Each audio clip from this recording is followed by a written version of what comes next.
आज रात नहीं सोएंगे इसरो के वैज्ञानिक। अब महज कुछ घंटों में भारत रचने वाला है बड़ा इतिहास। डिजिटल इंडिया के दौर में 140 करोड़ भारतीय देखेंगे विक्रम की लैंडिंग, वो भी लाइव। वैज्ञानिकों का हौसला बढ़ाने इसरो की हेड ऑफिस पहुंचे प्राइम मिनिस्टर नरेंद्र मोदी।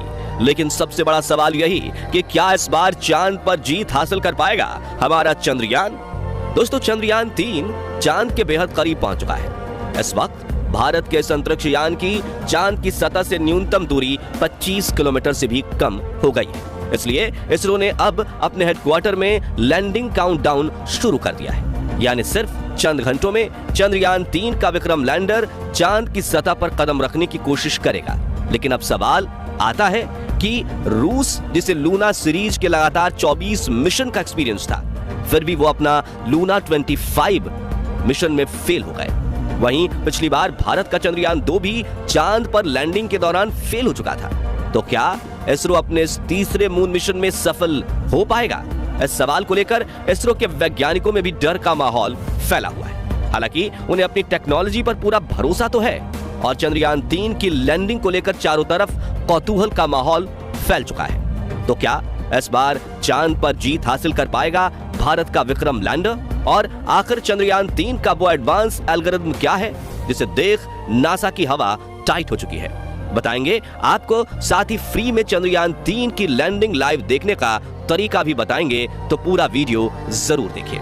दोस्तों, परसों के दिन इसरो ने मिशन ऑपरेशंस कॉम्प्लेक्स में बैठे वैज्ञानिकों ने चंद्रयान 3 का आखिरी ऑर्बिट चेंजिंग बटन दबाया था, जिससे विक्रम लैंडर ने दहाड़ मारते हुए चांद से सिर्फ 25 किलोमीटर की ऊंचाई पर आकर 134 किलोमीटर के घेरे में चांद के चक्कर को लगाना शुरू कर दिया था। आपको ये जानकर हैरानी होगी कि तब से विक्रम लैंडर ग्राउंड टीम की बिना किसी सहायता के अपने आप चांद की इस ऑर्बिट में लगातार चक्कर लगा रहा है और अब उसने अपने दिमाग से सोचना शुरू कर दिया है। लेकिन अब बड़ी खबर यह है कि इस बीच चुपके से इसरो ने एक ऐसा खेल कर दिया है कि अब विक्रम लैंडर अपना सीक्रेट मिशन एक्टिवेट कर देगा और तगड़ा खेल कर जाएगा। दरअसल दोस्तों, चंद्रयान 3 का विक्रम लैंडर सिर्फ एक मशीन नहीं बल्कि चलता फिरता AI रोबोट है, जिसके एल्गोरिथम में सोचने की ऐसी क्षमता को शामिल किया गया है कि इसके निर्णय इंसानों से भी ज्यादा सटीक बन चुके हैं। सचमुच आर्टिफिशियल इंटेलिजेंस से लैस एक ऐसा रोबोट जिसमें अपने आसपास के पर्यावरण को समझने की काबिलियत है, तो अंतरिक्ष में उड़ते हुए अपनी 5 डायमेंशनल नजरों से चारों तरफ ये देख सकता है और अपनी पोजीशन समझ सकता है कि वो कहां है, किस गति से चल रहा है, उसे कहां जाना है और अपने उतरने की जगह तक को खुद ही ढूंढ सकता है। यहाँ तक कि ये लैंडर भविष्य में होने वाली मुसीबतों को भी प्रेडिक्ट कर सकता है। यानी अगर कोई कई किलोमीटर ऊंचाई से चांद की तरफ कोई उल्कापिंड बढ़ रहा है तो ये उसे भी स्कैन कर लेगा और उसका इम्पैक्ट लैंडिंग की प्रक्रिया में आएगा या नहीं वो भी कैलकुलेट कर लेगा। साथियों, अब बड़ी बात यह है कि धरती से चांद तक पहुंचने के रास्ते में विक्रम लैंडर के इस एडवांस एल्गोरिथम वाले AI कंप्यूटर को सुला दिया गया था, क्योंकि इस राह में इसकी कोई जरूरत नहीं थी।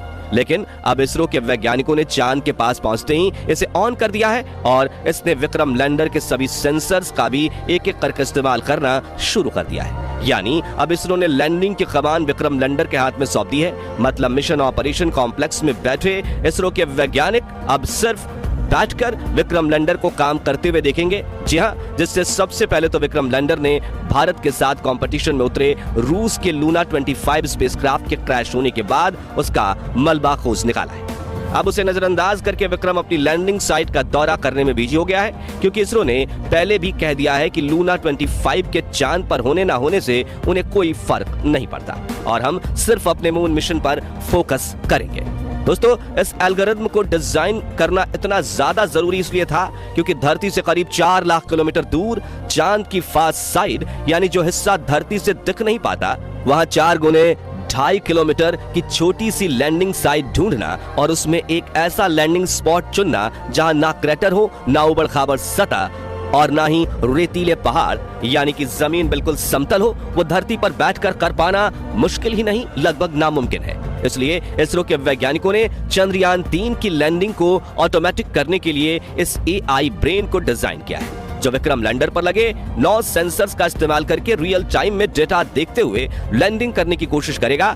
मगर इस AI एल्गोरिथम की पावर से रूस छोड़िए, नासा और चीन भी भारत से जलने लगे, क्योंकि सिंगापुर, इजराइल, जापान और यूरोप समेत दुनिया की कई स्पेस एजेंसीज ने सिस्टम को एग्जामिन करके इस बात की पुष्टि कर दी है कि चंद्रयान 3 की सॉफ्ट लैंडिंग का सक्सेस रेट 100% के आसपास है। चलिए अब जानते हैं कि वो 9 एडवांस सेंसर्स कौन से हैं जिसका इस्तेमाल विक्रम लैंडर करने वाला है। सबसे पहले तो इसमें लेजर एल्टीमीटर को फिट किया गया है, जो लैंडिंग के दौरान लेजर फेंक कर स्पेसक्राफ्ट और चांद की सतह के बीच के डिस्टेंस को लगातार नापता रहेगा। साथ ही इसमें लिराप नाम का एक सेंसर लगाया गया है जो कि विक्रम लैंडर को सटीक नेविगेशन डेटा प्रोवाइड करेगा। वहीं इसमें का बेंड एल्टीमीटर सेंसर को फिट किया गया है जो रडार की मदद से चांद की सतह पर ऑब्जेक्ट्स और क्रेटर्स का पता लगाएगा। इसके अलावा विक्रम लैंडर में लैंड पोजीशन डिटेक्शन कैमरा और land hazard detection and avoidance camera भी फिट किए गए हैं जो लगातार इसकी 2 आंखों की तरह काम करेंगे और अगर इन्हें रास्ते में कोई मुश्किल दिखती है तो ये उस डेटा को रियल टाइम में विक्रम के एडवांस एआई रोबोट ब्रेन में भेज देंगे जो तुरंत डिसीजन लेकर दुर्घटना होने से रोक देगा। वहीं चंद्रयान 3 में लेजर डॉपलर वेलोसिटीमीटर भी लगा हुआ है जो लैंडिंग के दौरान चंद्रयान 3 की रफ्तार को नापेगा और जरूरत के हिसाब से इसे कम ज्यादा करने के लिए इंजन को ऑन ऑफ करेगा।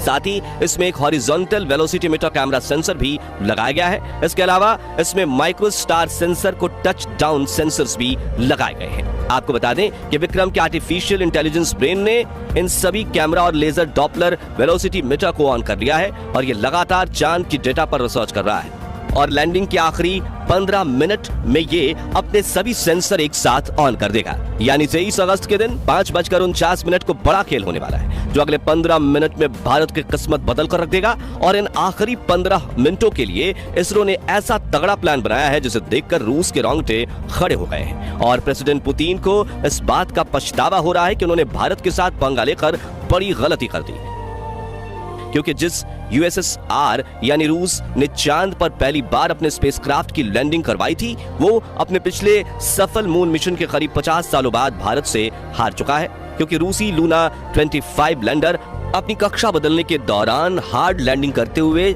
मून मिशन क्रैश लैंड हो गया। वहीं दोस्तों, जैसा कि आपने सुना कि पिछली बार चंद्रयान 2 के विक्रम लैंडर में गड़बड़ी आने की वजह से चांद की सतह से 2.1 किलोमीटर की ऊंचाई पर हमारा विक्रम लैंडर के साथ संपर्क टूट गया था। ये एकाएक चांद की सतह पर गिरकर तबाह हो गया था। तो अब सवाल आता है कि एल्गोरिथम के अलावा विक्रम लैंडर में फिजिकली क्या बदलाव किए गए जिससे वो पहले से भी ज्यादा मजबूत बन गया है।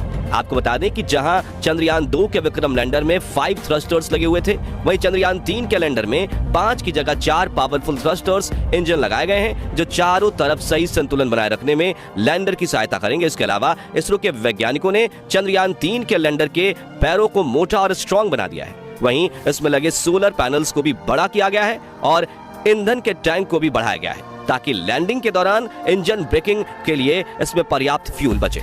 इन सभी बदलावों को करने के बाद विक्रम लैंडर की हजारों सिमुलेशन चलाकर टेस्टिंग की गई है, जैसे कि चांद की सतह जैसी जमीन पर लैंडिंग करवाना, पैरों की मजबूती को चेक किया जा सके, सिमुलेशन पर एल्गोरिथम की क्षमता की टेस्टिंग करना, रफ्तार को 6000 किलोमीटर से 3 किलोमीटर प्रति घंटा लाने के लिए इंजन ब्रेकिंग को टेस्ट करना और ये काम सिर्फ आखिरी के 15 मिनटों में किया जाना है। यानी कुल मिलाकर चंद्रयान 3 का विक्रम लैंडर चांद पर लैंडिंग के लिए 100% तैयार है और चंद ही घंटों में अगर सटीक आंकड़े बताए गए तो 23 अगस्त के दिन शाम 6:04 पर विक्रम लैंडर चांद पर फतह हासिल कर लेगा और भारत दुनिया का वो चौथा देश बन जाएगा जो चांद पर सॉफ्ट लैंडिंग करने में सक्षम है, वो भी सबसे कम खर्च। तो दोस्तों, अगर भविष्य में मौका मिले तो क्या आप चांद पर जाकर बसना चाहेंगे? अपनी राय कमेंट में जरूर बताएं।